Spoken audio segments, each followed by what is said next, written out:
Hi Guy, welcome to the AMIGArama podcast. I'm your host Lefarius, and in this week's show, number 76, we will be taking a deep dive into Bullfrogs theme park. And if that doesn't get your business strategy juices flowing, I don't know what will. But before we do, let's have a look at this week's Amiga news. Now, first up is a game called ModSurfer that I managed to stumble across. Now, this is basically a free Guitar Hero style game for the Commodore Amiga, of course, that lets you use your own mod files in the game itself. So you can effectively listen to all of your tracks and Amiga music and whatever you've converted over. Now, from the footage I saw, it shows off the Amiga bouncing ball, that classic icon hurtling its way down 3 different aisles of notes, if that's the right way to put it. Now, you just have to flick left and right between each of the aisles in order to hit all of the spots, and it sort of like responds to the music. Very simple game, but very fast and very furious fun for sure. Now, I'll put the link in the show notes as always, but for fans of rhythm type games, it nails them perfectly, so it's well worth a look.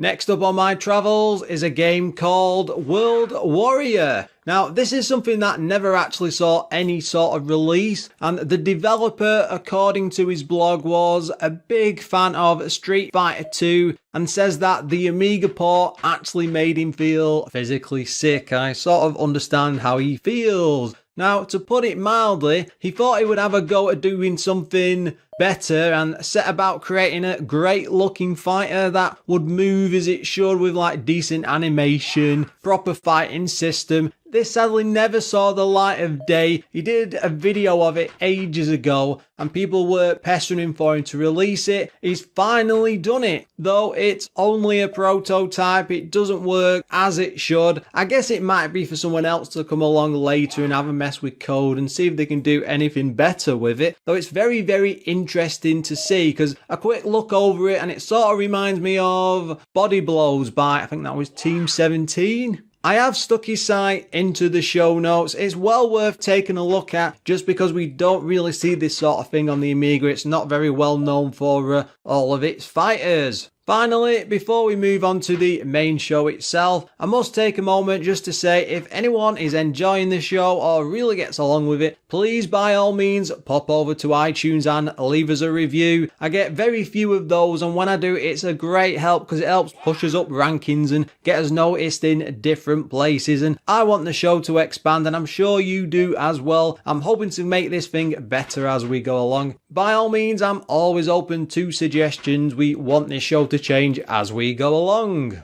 Let's move over to this week's game.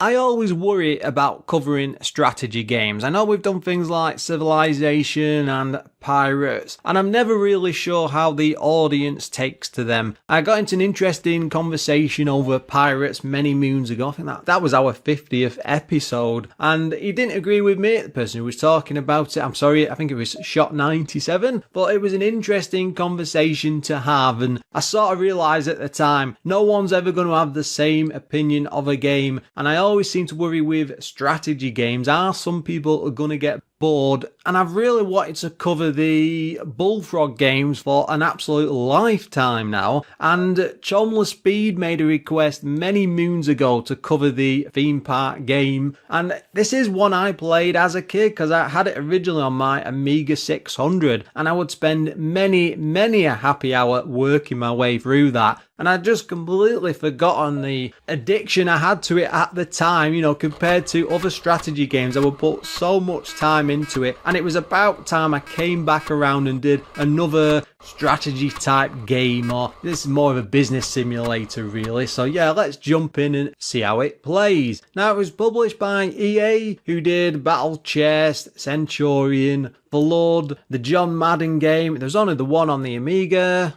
Neuromancer, Populous of course, Ski or Die. You don't need me to go through the entire EA library because it's absolutely massive. Though sadly they did seem to ditch the Amiga about 3/4 of the way through its life. Now, this was developed by Bullfrog. They were responsible for Flood, Fusion, Populous of course, Powermonger, Syndicate, as well as a few other amazing Amiga games. It came out in 1994 and it was on just 4 floppy disks. Single player game and priced at £34.99. Wow, that's well above anything else, especially for the time. Now, there is an AGA version, which is 256 colours. It really does take advantage of those. It's the same as the PC VGA version, I suppose. There is an A500 edition, which was really trimmed down, and it's quite amazing that it even managed to run. Keep in mind, I was playing this on an Amiga 600 with 2 meg at the time, so they did a hell of a lot across the entire Amiga line. Now, it was coded by Mike Diskette.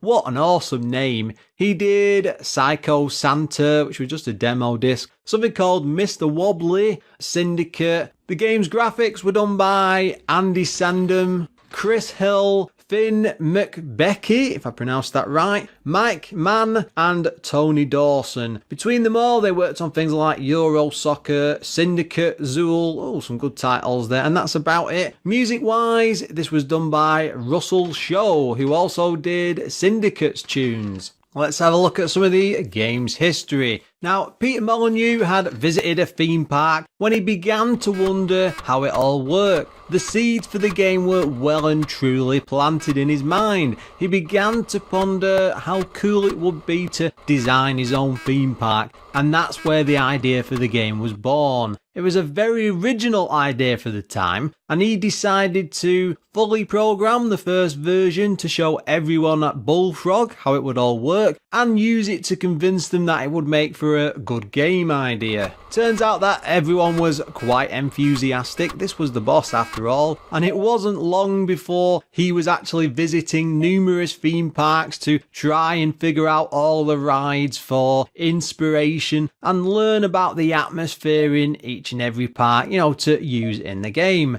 It sounds like the perfect working holiday to me. Now, Peter used the opportunity to talk to lots of theme park managers where they mentioned the parks were designed to ensure that visitors spend as much time and money at them as possible. With all of this in mind, it was time for him to design the actual game. Peter wanted the game to be bold, bright and inviting to players, which was a step away from the dull and dreary looking strategy games that were going about at the time. Initially a 2D game which used the Populous engine, it wasn't long before a more 3D look would be applied, used to make the game look a lot better. This was possible thanks to an art program called 3D Studio. This was used to create all of the rides and shops, then give them a more cartoony look, basically what we're used to. Now, sound effects were taken from library CDs, and they created an ambient background loop from a children's playground, which was part of a single sample. When it came to things like character costume designs, Peter had always found them to be a bit sinister and spooky looking in real life, so he tried to replicate this as much as possible for the actual game. When it came to visitor intelligence, they created a formula from the person being either hungry, thirsty, needing the loo, and the current cost of rides. Very, very simplistic. Peter was worried that there wasn't enough variety for players, and then started adding things like the gang appearances, special events, just to spice it all up. It also stopped the whole game from being far too predictable, as these events can happen quite often depending on how well the park is actually doing. When it came to staffing for the game, the staff strikes were something that originated in the Commodore 64 title Mule. Now, Theme Park was in development for a total of 2 years. Turns out that the sandbox mode was actually added really close to launch when they realised that some players just wanted the freedom to design their own park. It's also the reason that Peter thinks that's this why the game was so successful, giving people a true choice of how they want to play it rather than forcing a set system of levels to complete and goals. Now, Theme Park really was unlike anything else Bullfrog had ever done before, and Peter Molyneux recalls in an interview that it really was amazing and positive. It sold so well that ports were guaranteed, and it was even in Amiga sales charts for an entire year. Mr. Molyneux is really well known by now. It's historic the amount of times he's come up with crazy ideas for stuff. He never gets a chance to include this sort of thing in lots of his different games. And with Theme Park, his biggest regret seems to be the fact that they couldn't get a roller coaster editor included. Sadly, they just ran out of time. Following visitors around the park in full 3D was also an initial idea which they never really managed to get working, but at least the CD32 version does have a 3D ride version included in that at least. I spent a lot of time looking into this for the Amiga and even on the PC hoping to get some more interesting details. There was this odd rumour online about Theme Park being linked to Disney at some stage, but I couldn't find any confirmation for any of it in any of the interviews that I actually read. If you've heard anything or know anything more, I really would be interested to know what the entire story about that is behind the scenes. So by all means, drop me a line in the comments or even leave me an email, which is lafarius@amigarama.com. This really was a popular game. It was ported to the 3DO, Apple Mac, Atari Jaguar, that's a very good version, though oddly I don't think you can save, Super Nintendo, PC of course, Sega, Mega Drive, the Mega CD even, Sega Saturn later on, and the good old PlayStation 1. There isn't any really sort of story for the game. This is a business simulator where you're building up a theme park, trying to get as rich as possible, and that's about as in-depth as it goes. When you first start the game, from the main menu, you were given the choice of starting a brand new park, in a standard game really, that lets you use things like stocks or research and a sandbox mode, which was actually quite unique for the time as it gives you access to everything and the chance to build something special from scratch with little of the challenge of the main, well, park missions I suppose, and that cash grab and try to improve your business finance empire. Loading the first park, you're presented with a main gate and a huge area to build on with limited funds which you can increase via earnings or bank loans if you want to. Along the bottom of the screen are a series of nice big chunky graphics offering you the chance to select paths, queues, rides, shops, staff, take a deep breath, help, happiness and money, as well as a bit of info on the current selected thing. Just above this is the park announcer who shares info or offers help in these sort of like speech bubbles, and along the top of the screen are icons for the staff and the date. It's all driven by the mouse and you can use a mix of keys for shortcuts, just like any other strategy game I suppose. Thankfully the screen scrolls when you move to the edge so you aren't fiddling around with holding keys, which I think some other strategy games from the time do. I always find that very annoying. Maybe some game players like it, I'm not sure. I don't want to cover this like any other game I've done before because right from the off it's more of a fun-based strategy title with a hard, serious edge tucked away underneath. Rather than explain every single technical detail, listing each section in great detail, I'll just mention parts as I'm going through. I don't think anyone really wants me to spend half an hour listing all these different things like the stock market or the research options beyond the fact that they are actually there. It's quite straightforward. Yes, you can buy or sell stocks for other parks if you want to, and they can do the same to you in this really nice looking text interface. You can even view things like your bank statements. It's got everything that's going on for an ongoing business, but that's not the highlight of the game. It just shows how complex the systems are behind it all and what's riding on top of all of the fun. I promise, no pun intended there. There's loads of rides to mention like bouncy castles, tree houses, clown show, parasol chairs,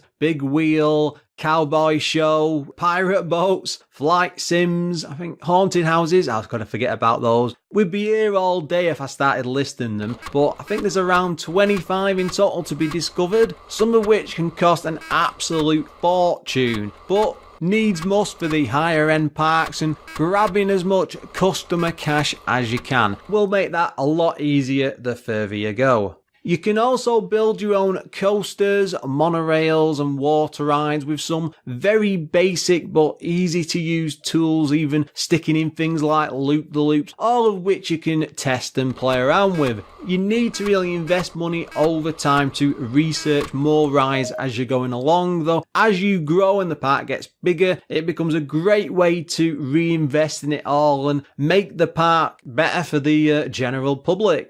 It's really unique feeling being able to create your own theme park from scratch and get people to jump on the rides to all of these fun, crazy creations that you've come up with. It makes each park feel like you really own it. Lots of games like SimCity 2000s have things like pipes and roads to manage and are quite complicated systems underneath it all. Yes, you do have to build paths and control queues in this, but it's easily handled and it never gets out of hand. The behind the scenes stuff is generally sorted for you, but make sure you stick things like toilets in there. Oh god, you're going to be in for a lot of pain. Not forgetting, there's lots of features like fences, trees and theme stuff for all of the rides which can match each of the areas that you actually build. You really get the chance to build the park of your dreams. From the start, you get to choose a park from a real world map with the later stages costing millions, but the first costs zero. You effectively inherit it and it sort of acts as a training ground for the player. The game from this slowly builds up your assets before you win at the current mission, I suppose you could call it, sell it off and then start fresh somewhere else in the world. Each area or park has its own challenges and it makes you feel like you're making real progress as you grow the parks and do your own thing. I've also forgot to mention things like the staff as the mascot, to entertain the guests. Handymen to clean up all of the sick and vomit, yes. Also rubbish that gets dotted around all the rides, mechanics, guards as well. All of these have unique roles within the park and do what the namesake says pretty much. But of course, keeping all these staff adds to the running costs of the park. You really have to take this lot into consideration. So you have to keep this constant, delicate balance with your finances just to keep all of the park running.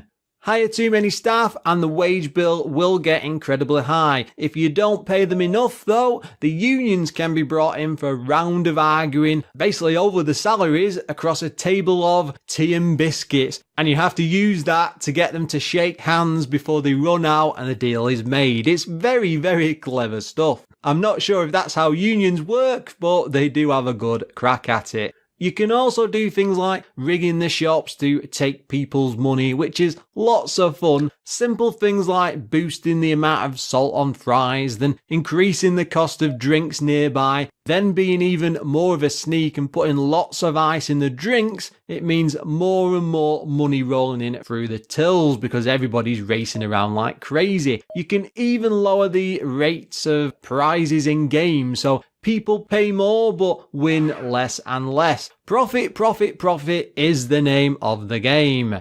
There's a few events in here like invading gangs that stampede the park. They cause damage and upset customers. These can be tackled with the guards that you can hire, though it can cost a hell of a lot of funds and you really do need to keep an eye on it because then you might have to start repairing rides and replacing them. Stuff can be really, really costly. You need to be constantly on your toes, especially on the later stages. The colours and graphics on this are really good. Even on the standard Amigas, the rides are big and bright with lots of animations for every character and actions on the ride as well, like screaming customers and all the rest of it. There's sound effects in there which make it all sound real, is the best way of putting it. It does a good job of convincing you that this is an actual theme park, but it remains in this sort of cartoony style throughout the entire game. The music isn't really anything to talk about, there's just a single tune playing throughout the entire game. It's a shame they didn't expand that a bit more. They've done a fair bit with the sound effects, which is great, though the music sadly is a bit lacking.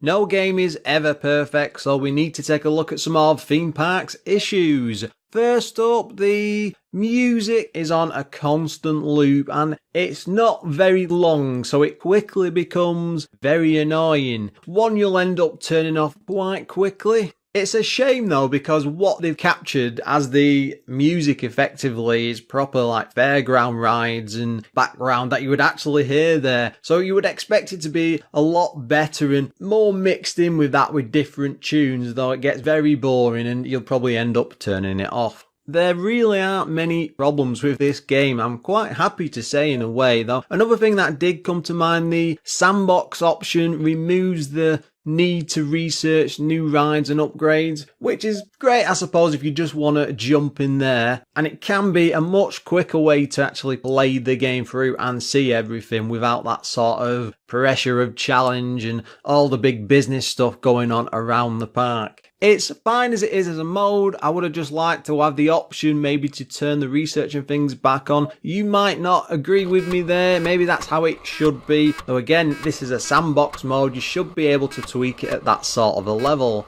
Now, I'm not sure why Midland Bank actually supported this game. It just seems so weird and it doesn't really match what they're trying to do. I mean, it's probably more about building a business, I suppose, making as much cash as possible and expanding this financial empire rather than looking after the actual guests. So it's a bit of a tenuous link at that, but it still seems really weird and I'm surprised they didn't go to lots of different companies. I know we got into a bit of it with a history there, but there must have been more people interested with theme park type stuff at the time. Maybe something like Alton Towers would have been an awesome alternative for them to use. And that's about all the niggles I actually had. I'm really sorry there, guys, but there's just not that very many problems with it. So let's have a look at the magazine scores. First up was The One at 92%, Amiga Power 91%, CU Amiga even higher than those at 93%, and Amiga Format at 91%. This was a bit of a darling for the magazines. They really seemed to love it. And I have to agree. The whole game really does feel like the birth of a genre. Up till this point, I don't even think there had been anything like this before. Got things like SimCity, yes, on the strategic and that simulation side, yes, there's other titles like that, but nothing that had gone into this extent to do with either theme parks or business. Someone's going to come along now with some sort of like text-based games from the early 80s. Yeah, there's never been anything like as massively received or respected or put up like Theme Park has been done in the past. At least not that I could find. Now, later games like Roller Coaster Tycoon would run with the idea and create something truly special, much deeper, but this is where it all began, so a lot can be forgiven. Right from the off, it feels like you're in for something truly special as it walks you through building a park empire with what feels like countless rides and stuff. Things like the water rides and the roller coaster design tools were very unique for the time, and they really let you go to town with all sorts of crazy theme park building ideas.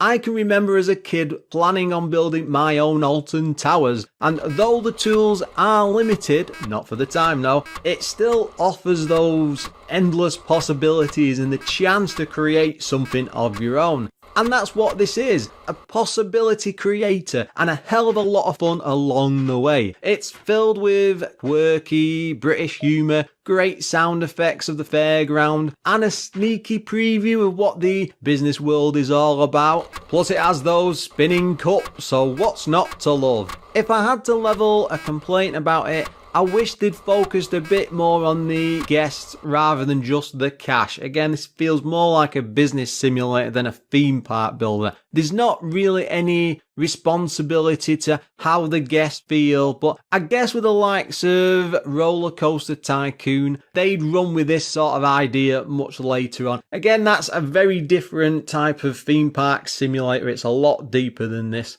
And I just can't be that harsh. There's so much going on despite its simple looks. And it's brilliant at walking you through it all and showing you what you need to do without bogging you down with lots and lots of boring detail. Though there's enough in the business sections, if that's your sort of thing, to keep you intrigued. None of it really gets overly complicated. It's a great challenge that will have you coming back for years to come. This is something I still play to this day, on and off. I fire it up every couple of years. I will say though, I never really go back to the Amiga version because you've got the benefit of PC upgrades and mods and all the rest of it, but the AGA version really does achieve a lot. It still holds up very well and I'd highly recommend it even today, though make sure again you play the AGA one, as anything below that these days is sort of pointless. Though going back as a kid, I did play the A600 port and that was just on a 2 meg system and I still managed to have loads and loads of fun.